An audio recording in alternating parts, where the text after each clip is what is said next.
Thank you for joining us today on Ktn Midmorning. Welcome to the show. Now, I don't know about you, but when I think about going out to eat, seafood is not usually at the top of my list. Not because I don't like seafood, but how many seafood restaurants do you come across in Nairobi? Can you think of any at the snap of your fingers? If not, and you've always wanted to try seafood, then the 7 Seafood and Grill is a place to visit. It offers a wide selection of the Indian Ocean seafood, so why don't you check it out for yourself in our Mid-Morning Lifestyle feature next.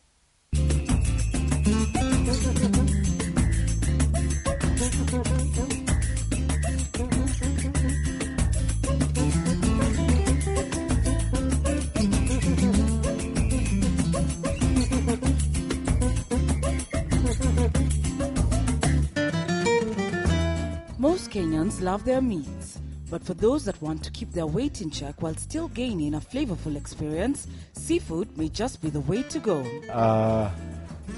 There are certain fish, for example, that if you eat them are poisonous or kill you. But you know, anything that comes out of the ocean that's edible is seafood. Seafood in general contains fewer calories than other savory options. So, if you love food and you're worried about your weight, then seafood is a good alternative. The Mid-Morning Show took a trip to the 7th Seafood and Grill in Westlands to learn more about this type of food. But first things first, what can be termed as seafood? Fish, crustaceans like prawns, lobsters, crabs, octopus, calamari, which are mollusks. People eat oysters, little shell, the little things in a shell, clams. So there's a massive variety that you get out of the ocean. And I guess if you say what is seafood, it's anything edible that comes out of the sea. How does this restaurant deal with the mercury debate? We're lucky in the Indian Ocean that we don't have a lot of mercury in our fish. That's not to say we don't have it at all. What we do is avoid certain species. Barracuda, for example, I don't use. Does have a propensity to have mercury in its flesh, so we don't use it. But generally, we are lucky here that we don't have, as a whole, we don't have that problem. That's not to say it doesn't exist, but that just comes down to sourcing fresh seafood from reputable suppliers. I get mine directly off the fishermen, I know who they are, and so, yeah, that's really... But it mainly occurs in fish. I will probably be corrected by a scientist here or there, but my understanding of it is that, and if you avoid certain species of fish, then you'll be all right. Introducing something new to the Kenyan market is not the easiest feat.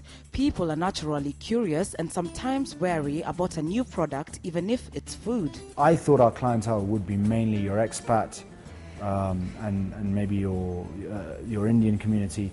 I didn't expect the African community to embrace it so wholeheartedly, and it surprised me.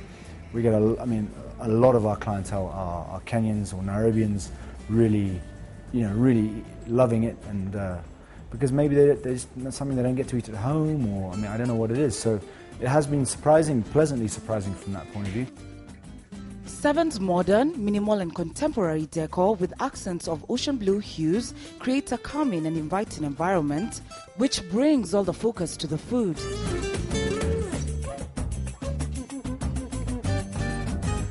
The large patio glass doors create an airy space which transports diners outdoors with a feel of a seaside experience.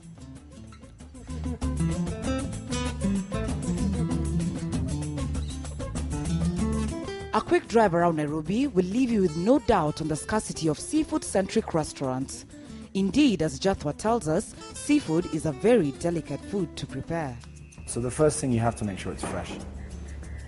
So when you're buying it, that in itself is where it becomes sort of tricky.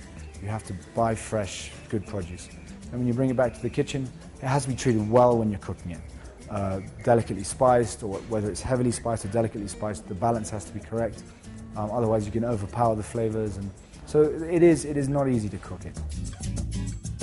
The kitchen is the heart of a restaurant. In this case, it needs to be staffed with reliable, energetic, experienced people who understand teamwork. Like all other endeavors and enterprises, a restaurant can't run well or long without the right mix of experience and